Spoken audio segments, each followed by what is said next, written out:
Hello, नमस्कार. मी नम्रता तुमचं माझ्या चॅनलमध्ये स्वागत करत आहे. आज आपण बघणार आहोत प्रसादाचा शिरा, जो खास करून सत्यनारायणाच्या पूजेत केला जातो. योग्य प्रमाणात आणि योग्य पद्धतीने केला तर शिरा एक नंबर होतो. तर त्याकरता तुम्ही हा व्हिडिओ पूर्ण शेवटपर्यंत नक्की बघा. बऱ्याच जणांना माहिती आहे शिऱ्यामध्ये सव्वा प्रमाण हे वापरलं जातं. तर त्याप्रमाणे मी इथं सव्वा प्रमाणात रवा घेतला आहे. मी बारीक रवा घेतला आहे. बारीक रव्यामुळे शिरा छान मऊ लुसलुशीत होतो.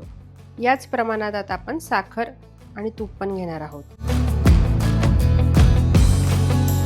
आपण इथं साखर पण सव्वा प्रमाणात घेतली आहे. तर माझ्याकडे ही थोडी जाड साखर आहे. मी ही मिक्सरमधनं थोडी बारीक करून घेणार आहे. आणि तसंच तूप पण मी सव्वा प्रमाणात मोजून घेतलं आहे. शिऱ्यात टाकण्यासाठी मी इथं 4-5 काजू, 4-5 बदाम, थोडे मनुके, थोडे चारोळ्या आणि 1 चमचा वेलची पावडर घेतली आहे. आणि प्रसादामधलं महत्त्वाचं साहित्य म्हणजे एक पिकलेला बनाना. त्यामुळे प्रसादाला खूप छान अशी चव येते. सर्वात आधी मी आता या पातेल्यामध्ये दूध गरम करायला ठेवत आहे. लक्षात ठेवा, आपल्याला या शिऱ्यामध्ये गरम दूधच वापरायचं आहे. त्यामुळे शिरा करताना दुसऱ्या ठिकाणी आपण हे दूध गरम करायला ठेवणार आहोत. मी इथं 3 कप दूध घेत आहे आणि या दुधामध्येच मी थोडं केसर ॲड करत आहे.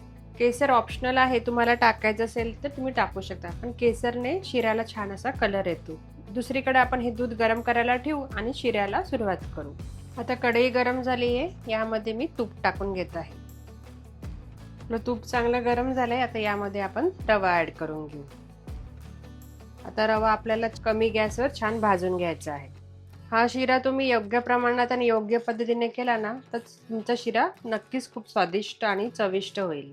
आता हा रवा आपल्याला तुपामध्येच कंटिन्यू हलवत छान भाजून घ्यायचा आहे, जोपर्यंत त्याचा कलर चेंज होत नाही तोपर्यंत. आता हा प्रसादाचा शिरा आहे म्हणून यामध्ये आपल्याला गाईचं तूप आणि गाईचं दूधच वापरायचं आहे. आता रवा आपला 50% भाजला आहे. या स्टेजला आपण यामध्ये ऍड करणार आहोत ड्रायफ्रूट.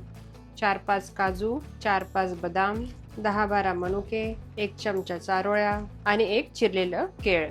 आता हे सर्व आपण याच्यामध्येच भाजणार आहोत. या तुपामध्ये सर्व ड्रायफ्रूट आणि केळ छान भाजलं जातं. खूप छान असा खमंग वास सुटलाय. आता या स्टेजला आपण दूध ऍड करून घेऊ. एकदम उकळतं गरम गरम दूध आपल्याला यात टाकायचं आहे.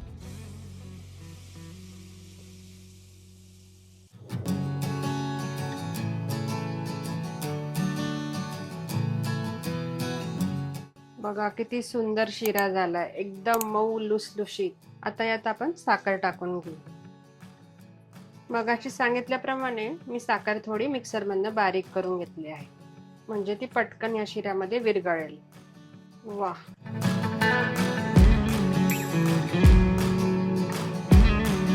बघा किती छान मऊ लुसलुशीत शिरा झालाय आपला. आता सगळ्यात शेवटी मी यामध्ये वेलची ऍड करून घेत आहे. वेलची पावडर आपण नेहमी सगळ्यात शेवटीच टाकायची. खूप अगोदर टाकली ना त्यामधला वास चालला जातो. तुम्ही बघू शकता शिरा किती सुंदर झालाय.